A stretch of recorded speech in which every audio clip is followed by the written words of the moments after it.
അദ്വൈത ആശ്രമത്തിൽ അങ്ങനെ ദേവീദേവ ആരാധന ഇല്ല. എല്ലാ ദേവീദേവ ആരാധനകളെയും ആദരവോട് കൂടി കാണുന്നുണ്ട്. എൻ്റെ മതം മാത്രം ശരി, മറ്റുള്ളതൊക്കെ തെറ്റാണ്, മറ്റുള്ളതൊക്കെ നശിപ്പിക്കേണ്ടതാണ് എന്നുള്ളൊരു ചിന്താഗതി അല്ല ഇന്ന് സമൂഹത്തിന് ആവശ്യം.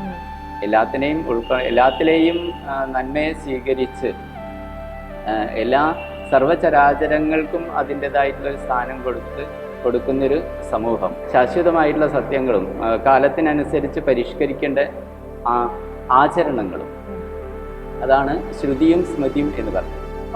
ശിഷ്യന്റെ ഗുണങ്ങൾ പറഞ്ഞിട്ടുണ്ട് അവിടെ. ആ ശിഷ്യന്റെ ഗുണങ്ങൾ ശരിയായിട്ട് ശിഷ്യൻ പാലിക്കുന്ന സമയത്ത് ശരിയായിട്ടുള്ള ഗുരുവിന്റെ അടുത്ത് ഗുരു എന്ന് പറയുന്നത് അങ്ങനെ ശപിക്കാൻ കഴിയില്ല. കാരണം ഗുരുശാപം ഈശ്വരനായിട്ടാണ് നമ്മൾ ഗുരുവിനെ കാണുന്നത്, അല്ലേ? അപ്പം ശപിക്കണ ഒരു ഗുരു എന്ന് പറഞ്ഞു കഴിഞ്ഞാൽ അത് ഗുരു അല്ല, സാധാരണ ഒരു വ്യക്തിയാണ്. ശരിക്കും അങ്ങനെ പേടിച്ച് വേറെ എങ്ങും അറിവ് തേടി പോകാതിരിക്കുന്നതിൽ യാതൊരു ലോജിക്കും ഇല്ല, അല്ലെ? നമ്മൾ ശരിക്കും അദ്വൈതാശ്രമം എന്ന് പറയുമ്പോൾ അവിടെ ഏതെങ്കിലും ദേവി ദേവ ആരാധന ആ ഒരു രീതിയിൽ വരുന്നുണ്ടോ? ഇല്ല, അദ്വൈത ആശ്രമത്തിൽ അങ്ങനെ ദേവീദേവ ആരാധന ഇല്ല. എല്ലാ ദേവീദേവ ആരാധനകളെയും ആദരവോട് കൂടി കാണുന്നുണ്ട് അദ്വൈതാശ്രമം. നമ്മളെല്ലാം ഉൾക്കൊള്ളുന്നുണ്ട്, പക്ഷെ പ്രത്യേകമായിട്ട് അതിന്റെ രീതി. ഈ ഒരു അദ്വൈത പദ്ധതിയിൽ ദേവതാ ആരാധനയ്ക്ക് സ്ഥാനമില്ല എന്നല്ല, അതിലേക്ക് വരുന്ന മാർഗത്തിൽ ദേവി ആരാധനയൊക്കെ അംഗീകരിക്കുന്നുണ്ട്. പക്ഷെ അദ്വൈത സിദ്ധാന്തത്തിൽ അങ്ങനെ ഒരു ആരാധന ഇല്ല. ഒരു പരബ്രഹ്മത്തെ പരബ്രഹ്മത്തെ തിരിച്ചറിയുക എന്നുള്ള. ശരിയാണ്, ശരിക്കും പരബ്രഹ്മം എന്ന് പറയുമ്പോൾ ഏറ്റവും ഉയരത്തിലിരിക്കുന്ന ആ ഒരു സംഭവം, പിന്നെ അതിന്റെ താഴെയാണല്ലോ ദേവി ദേവ ആരാധന വരുന്നത്. പക്ഷെ ഇപ്പോഴും എനിക്ക് തോന്നുന്നു ജനങ്ങൾ അത് തിരിച്ചറിഞ്ഞിട്ടില്ല എന്ന് തോന്നുന്നു. കാരണം അല്ലേ, നമ്മൾ പറയും അത് ചെറിയ LKG പഠിക്കുന്നു, നമ്മൾ ഈ ഒരു പരബ്രഹ്മം എന്ന് പറയുമ്പോൾ നമ്മളൊരു സിവിൽ സർവീസ് ആ ഒരു രീതിയിലാണ് നിൽക്കുന്നത്. പക്ഷെ ജനങ്ങൾ ഇപ്പോഴും നമ്മളെല്ലാവരും തന്നെ എന്ന് പറഞ്ഞ പോലെ ഇവിടെ കുടുങ്ങി നിൽക്കുകയാണ്. അതിൽ നിന്ന് ശരിക്കും ഒരു തിരിച്ചറിവ് എന്തുകൊണ്ടാണ് ആളുകൾക്ക് ഇനിയും വരാത്തത്? അതിനൊരു മാർഗം ഈ ഒരു ശാസ്ത്രത്തെ, ആ അറിവിനെ ആശ്രയിക്കുക എന്നുള്ളത് മാത്രമേ ഉള്ളൂ. കാരണം നമ്മൾക്ക് അറിയാനുള്ള മാർഗങ്ങളുണ്ട്. നമ്മൾ അറിയാനും ആ അറിഞ്ഞത് സംശയം ഇല്ലാതെ അറിഞ്ഞതിനെ മറ്റുള്ളവർക്ക് പറയുകയും അറിയിച്ചു കൊടുക്കുകയും ചെയ്യുന്ന സമയത്ത് സമൂഹത്തിൽ ഒരു കൺഫ്യൂഷൻ ഉണ്ടായില്ല. ഇപ്പം അങ്ങനെയല്ല സംഭവിക്കുന്നത്. നമുക്ക് ഒന്നും അറിയാത്തതിനെ പോലും നമ്മൾ സനാതന ധർമ്മത്തെ കുറിച്ച് നമുക്കൊന്നും അറിയില്ലേ പോലും നമ്മൾ അതിനെ പല രീതിയിൽ നമുക്ക് ഇഷ്ടമുള്ള രീതിയിൽ വ്യാഖ്യാനിക്കുന്നതാണ് നമ്മൾ കാണുന്നത്. ഇതേപോലെ തന്നെ ആണ് നമ്മളെ ദേവി ആരാധനകളെയും ഒക്കെ അറിയുന്നവരവരെ അതിനെക്കുറിച്ച് അധികം പറയുന്നില്ല എന്നുള്ളതും, അതേപോലെ അറിയാത്തവർ കൂടുതൽ പറയുന്നുണ്ട് എന്നുള്ളതും സമൂഹത്തിലൊരു ചിന്താ കുഴപ്പമുണ്ടാക്കാനുള്ളൊരു കാരണമാകുന്നുണ്ട്. ശരിയാണ്. കാരണം എനിക്ക് തോന്നുന്നു നമ്മുടെ മുത്തശ്ശനും മുത്തശ്ശിയും നമ്മുടെ അച്ഛനും അമ്മയൊക്കെ എവിടെയെങ്കിലും പോകുന്നുണ്ടെങ്കിൽ നമ്മൾ ആ ഒരു രീതിയിൽ നമ്മൾ മുന്നോട്ട് പോകുന്നു. പക്ഷെ ഒരാളും ഒരു കാര്യത്തെക്കുറിച്ച് കൂടുതൽ പഠിക്കാനും അറിയാനും ശ്രമിക്കുന്നില്ലെന്ന് തോന്നുന്നു, അല്ലേ? പൊതുവെ അങ്ങനെ പറയാം. ഈ ഒരു ജ്ഞാനമാർഗത്തിലേക്കൊക്കെ വരുന്നത് ഏത് കാലത്തും ഒരു ന്യൂനപക്ഷം മാത്രമേ ഉള്ളൂ. പൊതുവായിട്ടുള്ള ജനങ്ങൾ അങ്ങനെയുള്ള പെട്ടെന്ന് കാര്യലാഭത്തിന് വേണ്ടിയിട്ടും അങ്ങനെയുള്ള പെട്ടെന്ന് ഫലം കിട്ടുന്നതിലേക്കൊക്കെയാണ് ആകർഷിക്കപ്പെടുക. ഒരു കുറച്ചൊരു ക്ഷമയും അങ്ങനെ ത്യാഗം സഹിക്കാനുള്ള ഒരു സന്നദ്ധതയും ഒക്കെ ഉള്ള ആളുകളാണ് കൂടുതൽ ജ്ഞാനമാർഗത്തിലേക്കും ഉപാസനാ മാർഗത്തിലേക്കും ഒക്കെ പോകുന്നതും പോയാൽ തന്നെ അതിൽ സ്ഥിരമായിട്ട് നിൽക്കുന്നതും. ശരിയാണ്. കാരണം നമ്മളിപ്പോൾ ഇനി വരുന്ന കാലഘട്ടത്തിൽ സ്വാമിയുടെ ഒരു നിർദ്ദേശപ്രകാരം എന്താണ് നമ്മൾക്ക് ആളുകൾക്ക് കൊടുക്കാനുള്ള ഒരു നിർദ്ദേശം? അതായത് ഏത് രീതിയിൽ നമ്മൾക്ക് മുന്നോട്ട് പോയി കഴിഞ്ഞാൽ നമ്മൾക്ക് ഈ പറയുന്ന പോലെ മോക്ഷത്തിലേക്ക് അത് ആഗ്രഹിക്കുന്ന ഒരുപാട് ആളുകൾ ഉണ്ടാവുമല്ലോ. യഥാർത്ഥത്തിൽ അറിയണം, സത്യം അറിയണമെന്ന് എത്ര അറിഞ്ഞു കഴിഞ്ഞാലും ഇനിയും ഇതൊന്നും അല്ല സത്യം എന്ന് തോന്നുന്ന ഒരുപാട് ആൾക്കാർ ഒരുപക്ഷെ നമ്മുടെ പ്രോഗ്രാം തന്നെ കാണുന്നുണ്ടാവും. അപ്പൊ അങ്ങനെയുള്ള ആളുകളോട് സ്വാമിക്ക് എന്താണ് പറയാനുള്ളത്? അതായത് ഇന്നത്തെ ഒരു സാഹചര്യത്തിൽ നമ്മൾ ഭാരതത്തിൽ ജീവിക്കുന്ന സമയത്ത് ഭാരതത്തിൻ്റെ സംസ്കാരത്തെ നമ്മൾ ശരിയായിട്ട് മനസ്സിലാക്കാൻ ശ്രമിക്കുക. അത് വേദങ്ങളാണ്, ഇതിഹാസ പുരാണങ്ങളാണ്. അതിനെ കുറച്ചെങ്കിലും പഠിക്കാൻ ശ്രമിക്കുക. അത് ഉൾക്കൊള്ളുന്ന അത് മുന്നോട്ട് വെച്ചിട്ടുള്ള ഒരു മഹത്തായ ജീവിത വീക്ഷണമുണ്ട്. ഈ പ്രപഞ്ചത്തെ തന്നെ ഈശ്വരനായിട്ട് കാണാനും എല്ലാം ഈശ്വരൻ്റെ വൈവിധ്യമാർന്ന പ്രകടീകരണമാണ് എന്നുള്ള രീതിയിൽ വൈവിധ്യമാർന്ന അതിൽ മതഭേദങ്ങൾ ഉണ്ടാവാം. അപ്പം മുമ്പും ഇവിടെ അനേകം മതഭേദങ്ങൾ ഉണ്ടായിട്ടുണ്ട്. അതിനെയൊക്കെ നമ്മൾ അതിൻ്റെതായിട്ടുള്ള തലത്തിൽ അംഗീകരിക്കുകയും ആദരിക്കുകയും ചെയ്തൊരു പാരമ്പര്യമാണ് നമുക്കുള്ളത്. അതുകൊണ്ടാണ് അനേകം മതങ്ങൾ ഇങ്ങോട്ട് വന്നപ്പോൾ അവരെയൊക്കെ സ്വീകരിക്കുന്നതിന് നമുക്ക് ഒരു മടിയുണ്ടായിട്ടില്ല. ഇവിടെ എൻ്റെ മതം മാത്രം ശരി, മറ്റുള്ളതൊക്കെ തെറ്റാണ്, മറ്റുള്ളതൊക്കെ നശിപ്പിക്കേണ്ടതാണ് എന്നുള്ളൊരു ചിന്താഗതി അല്ല ഇന്ന് സമൂഹത്തിന് ആവശ്യം. എല്ലാത്തിലെയും നന്മയെ സ്വീകരിച്ച് എല്ലാ സർവചരാചരങ്ങൾക്കും അതിൻ്റെതായിട്ടുള്ളൊരു സ്ഥാനം കൊടുക്കുന്നൊരു സമൂഹം, ആ ഒരു ജീവിത രീതിയും വീക്ഷണവും ഉള്ളൊരു സമൂഹം, വൈവിധ്യങ്ങൾക്ക് അംഗീകാരം നൽകുന്ന. കാരണം ഇപ്പോൾ ഗീത തന്നെ ഉപദേശിച്ചിട്ട് അവസാനം അർജുനനോട് ഭഗവാൻ പറയുന്നത്, ഞാൻ പറഞ്ഞതുകൊണ്ട് നീ ഇത് പൂർണ്ണമായിട്ട് വിശ്വസിക്കേണ്ട, വളരെ രഹസ്യമായിട്ടുള്ള ഉപദേശം ഞാൻ നിനക്ക് തന്നു. ഇത് നീ സ്വയം വിചാര വിമർശനം ചെയ്ത് നിനക്ക് എന്ത് തോന്നുന്നോ അത് നീ അനുഷ്ഠിച്ചാൽ മതി. കാരണം നമുക്ക് ശരിയായിട്ട് തോന്നുന്നതാണ് നമ്മൾ ചെയ്യേണ്ടത്. എന്തെങ്കിലും ഒരാൾ ഉപദേശിച്ചു എന്നുള്ളത് കൊണ്ട് അത് അങ്ങനെ തന്നെ വിഴുങ്ങേണ്ട ആവശ്യമില്ല.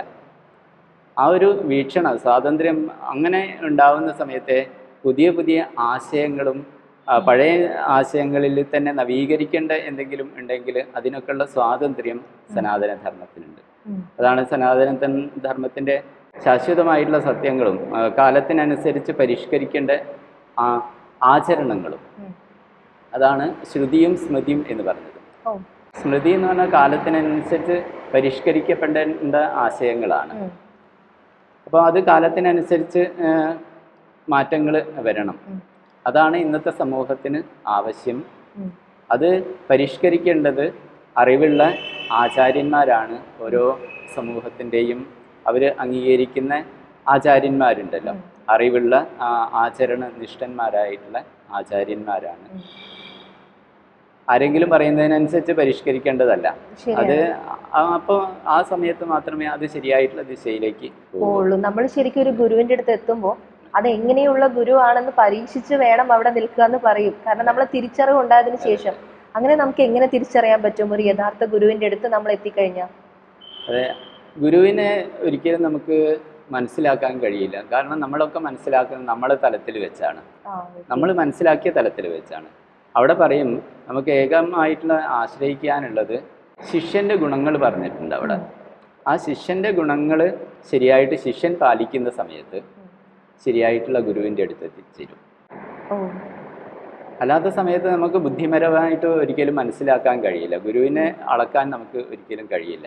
പക്ഷെ നമുക്ക് വിവേകശക്തി ഉണ്ട്, നമ്മൾ മനസ്സിലാക്കണം, ഉള്ളിൽ ചിന്ത ചെയ്യണം, വിചാര വിമർശനം ചെയ്യണം. പക്ഷേ നമ്മൾ ആ ഒരു ആചരണങ്ങൾ, ശിഷ്യൻ്റെ ഗുണങ്ങൾ എത്രമാത്രം നമ്മളിൽ വളർത്തുന്നോ അതിനനുസരിച്ച് ഗുരുവിനെ മനസ്സിലാക്കാനും, അപ്പം എന്തെങ്കിലും ഒരു അപാകത ഉണ്ടെങ്കിൽ അവിടെ നിന്ന് മാറി നമുക്ക് പോകാനും ഒക്കെ ഉള്ള സ്വാതന്ത്ര്യം നമുക്കുണ്ടല്ലോ. ഇപ്പം പൊതുവെ പറയും, പൊതുവെ പറയുന്നതല്ല, ഞാൻ കേട്ടിട്ടുണ്ട്, നമ്മളിപ്പോൾ ഒരു ഗുരുവിനെ സ്വീകരിച്ചു കഴിഞ്ഞാൽ നമുക്ക് അവിടെ അല്ല ഇനി വേറെ ഒരു സ്ഥലത്തോട്ട് നമുക്ക് പോകണം എന്ന് തോന്നിക്കഴിഞ്ഞാൽ ആ ഗുരുവിൻ്റെ ശാപം, ഗുരുശാപം എന്നൊരു സംഭവം ഉണ്ടോ ശരിക്കും? കാരണം ഒരു ഗുരുവിനെ വിട്ട് നമുക്ക് വേറൊരു ഗുരുവിൻ്റെ അടുത്തേക്ക് പോകുന്ന സമയത്ത് അങ്ങനെ ഒരു ഗുരുശാപം സംഭവിക്കുമോ? അവിടെയാണ് നമ്മൾ ശരിക്കും ഗുരു എന്നുള്ള തത്വത്തെ മനസ്സിലാക്കേണ്ടത്. ഗുരു സാക്ഷാത് പരബ്രഹ്മം എന്നാണ് പറയുന്നത്. ഗുരു സാക്ഷാൽ ഈ ഈശ്വരൻ തന്നെയാണ്. ഈശ്വരോ ഗുരുരാത്മേതി മൂർത്തിഭേദ വിഭാഗിനെ എന്നാണ് പറയുന്നത്. അതായത് ഈശ്വരനും ഗുരുവും രണ്ടല്ല, മൂർത്തിഭേദങ്ങൾ മാത്രമേ ഉള്ളൂ. അപ്പം ഈശ്വരൻ തന്നെയാണ് ഗുരു. അപ്പം ശരിയായിട്ടുള്ള മാർഗത്തിലേക്കാണ് നമ്മൾ പോകുന്നതെങ്കിൽ അവിടെ ആ ഗുരുവിനെ ഞാൻ ഒഴിവാക്കി, ആ ഗുരു ശപിക്കുകയോ എന്നുള്ള സംശയത്തിനൊന്നും അവിടെ സ്ഥാനമല്ല. കാരണം നമ്മൾ സത്യാന്വേഷിയാണ്, സത്യത്തെ അന്വേഷിച്ചാണ് പോകുന്നത്, യഥാർത്ഥ മാർഗത്തിലേക്കാണ് പോകുന്നത്. അവിടെ ശിഷ്യന് മറ്റൊന്നും ചിന്തിക്കേണ്ട ആവശ്യമില്ല. ഗുരുവിനെ നമ്മൾ മനസ്സിലാക്കുന്നത് വ്യക്തിയിലൂടെയാണ്. എങ്കിലും ആ ഗുരു തത്വം വ്യക്തിക്ക് ഉപരിയാണ്, എല്ലാത്തിനെയും ഉൾക്കൊള്ളുന്നതാണ് ഗുരു തത്വം. അപ്പൊ ഞാൻ പറയുന്നത് ഞാൻ മനസ്സിലാക്കിയതിനനുസരിച്ച് എന്റെ ഉപാധിക്ക് പരിമിതി ഉണ്ട്. നമ്മളിപ്പോ സ്വാമി ഇപ്പൊ പറഞ്ഞല്ലോ, ഗുരു എന്ന് പറയുന്നത് അങ്ങനെ ശപിക്കാൻ കഴിയില്ല. കാരണം ഗുരുശാപം ഈശ്വരന്റെ തന്നെ, ഈശ്വരനായിട്ടാണ് നമ്മൾ ഗുരുവിനെ കാണുന്നത് അല്ലേ? അപ്പം ശപിക്കണ ഒരു ഗുരു എന്ന് പറഞ്ഞു കഴിഞ്ഞാൽ അത് ഗുരു അല്ല, സാധാരണ ഒരു വ്യക്തിയാണ്. അപ്പം ശരിക്കും അങ്ങനെ പേടിച്ച് വേറെ എങ്ങും അറിവ് തേടി പോകാതിരിക്കുന്നതിൽ യാതൊരു ലോജിക്കും ഇല്ല അല്ലെ? തീർച്ചയായിട്ടും. നമ്മൾക്ക് ഇവിടെ നിന്ന് കിട്ടിയില്ല എന്ന് നമ്മുടെ മനസ്സിലൊരു തോന്നൽ ഉണ്ടാകുമ്പോൾ നമ്മൾക്ക് എന്താണ് സ്വാമി ശരിക്കും നമ്മൾ മനസ്സിലാക്കേണ്ടത്?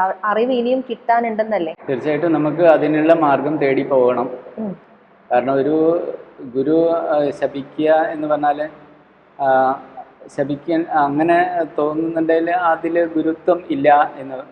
കാരണം ഈശ്വര സ്വരൂപത്തിന് തന്നെയാണല്ലോ ശപിക്കുക എന്ന് പറയുന്നത്. അങ്ങനെ ഒരു ഗുരുവും ചെയ്യില്ലല്ലോ. അപ്പോൾ അങ്ങനെ ശപിക്കുക എന്നുള്ളത് ആ ഗുരു ഭാവത്തിലും കാണുന്ന പരിമിതത്വമാണ്, വ്യക്തിയിൽ ഉണ്ടാവുന്ന പരിമിതത്വമാണ്. ഒരു സത്യാന്വേഷിയെ സംബന്ധിച്ച് അങ്ങനെ ഒരു സംശയം വരില്ല എന്നുള്ളതാണ്. സ്വാമി, അപ്പോൾ ഇനിയിപ്പോൾ എനിക്ക് ലാസ്റ്റ് ആയിട്ട് സ്വാമിയുടെ അടുത്ത് ചോദിക്കാനുള്ള കാര്യം എന്ന് പറഞ്ഞു കഴിഞ്ഞാൽ, ഇപ്പൊ കൂടുതലായിട്ട് നമ്മളൊരു മതത്തിലാണെങ്കിൽ ആ മതത്തെയാണ് നമ്മൾ കൂടുതൽ മതം എന്നുള്ള രീതിയിലാണ് നമ്മൾ മുന്നോട്ട് പോകുന്നത്. പക്ഷെ ആ ഒരു ടൈമിൽ നമ്മൾ പരബ്രഹ്മത്തിലേക്കുള്ള യാത്ര മറന്നു പോകുന്നു. പലരും എന്താ പറയുക, പാതി വഴിയിൽ വെച്ച് തീർന്നു പോകാന്ന് പറഞ്ഞ പോലെ നമ്മുടെ മരണത്തിന്റെ മുൻപേ നമ്മൾക്ക് ആ ഒരു സാക്ഷാത്കാരം ലഭിക്കാത്ത ഒരവസ്ഥ വരുന്നു. കുറച്ചുകൂടെ നമ്മൾക്ക് ആളുകൾക്ക്, നമ്മുടെ ഭക്തർക്ക് അല്ലെ വിശ്വാസികൾക്ക് ആ ഒരു തിരിച്ചറിവ് ഉണ്ടാക്കി കൊടുക്കാൻ എന്തെങ്കിലും വഴിയുണ്ടോ? ഇവിടെ മതം എന്നുള്ളത്, മതം എന്ന് പറഞ്ഞാൽ ഒരു വ്യക്തിയുടെ അഭിപ്രായമാണ്. ഒരു വ്യക്തിയുടെ അഭിപ്രായത്തിനനുസരിച്ചൊരു സമൂഹം രൂപപ്പെടുന്ന സമയത്താണ് ഒരു മതം ആയിട്ട് മാറുന്നത്. പക്ഷേ ധർമ്മം എന്ന് പറയുന്ന സമയത്തും അത് സനാതനമായിട്ടുള്ള ഈശ്വരീയമായിട്ടുള്ള ഒന്നാണ്. അപ്പോൾ ആ വ്യക്തിക്ക് ചിലപ്പം വ്യക്തിയുടെ ആശയങ്ങളിൽ തെറ്റുണ്ടാവാം, ശരിയുണ്ടാവാം. അപ്പോൾ നമ്മൾ ആ ഒരു അനേകം ഋഷി ഈശ്വരന്മാരെ ദർശനങ്ങളാണ് വേദമായിട്ട് ഉപദേശിച്ചത് എന്ന് പറഞ്ഞു. അപ്പോൾ ഈശ്വരീയമായിട്ടുള്ള ആ ഒരു സത്യത്തിൻ്റെ മാർഗത്തിലേക്ക് പോകുന്ന സമയത്ത് അതിന് നമുക്ക് ലഭ്യമായിട്ടുള്ള അനേകം ഗ്രന്ഥങ്ങളുണ്ട്, ആചാര്യന്മാരുണ്ട്. അപ്പം നമ്മുടെ മനസാക്ഷിക്ക് അനുസരിച്ച് നമുക്ക് യോജിക്കുന്നത്, എപ്പോഴും നമ്മൾ ചിന്തിക്കേണ്ടത് ശരിയായിട്ടുള്ള പഠനത്തിലൂടെ. മനുഷ്യൻ്റെ ഏറ്റവും വലിയൊരു പ്രത്യേകത വിവേക ശക്തിയാണ്. ആ വിവേകത്തിലൂടെ ശരിയേത് തെറ്റേത് എന്ന് വിവേചിക്കാനുള്ള അറിവ്, ആ ഒരു കഴിവാണ്. അത് എവിടെയായാലും ഉപയോഗിക്കുന്ന സമയത്ത് നമ്മൾ ശരിയായിട്ടുള്ള മാർഗത്തിലേക്ക് എത്തിച്ചേരും. അപ്പം നമുക്കുള്ള ആ ഒരു ആർഷ പാരമ്പര്യത്തെ, ആ മാർഗത്തിൽ പോയിട്ടുള്ള അനേക ഗുരു പരമ്പരകളും അതിലൂടെ ഉദ്ദേശിക്കുന്ന ഒരു എല്ലാത്തിനെയും ഉൾക്കൊള്ളാനുള്ള ഒരു ഭാവവും ആ ഗുരുക്കന്മാരിൽ നമ്മൾ കാണുന്നുണ്ട്. അപ്പം തീർച്ചയായിട്ടും അതിന് സത്യമാണ് എന്ന് നമുക്ക് ധൈര്യമായിട്ട് വിശ്വസിക്കുക എന്നാണ് എൻ്റെ ഒരു അഭിപ്രായം. സ്വാമി, എന്തായാലും ഒരുപാട് ഉപകാരപ്രദമായിട്ടുള്ള ഈ ഒരു കാലഘട്ടത്തിൽ, ഈ ഒരു പുതിയ തലമുറയ്ക്ക് ഒരുപാട് ഉപകാരപ്രദമായിട്ടുള്ള കാര്യങ്ങളാണ് സ്വാമി ഇപ്പോൾ പറഞ്ഞു തന്നത്. നന്ദി.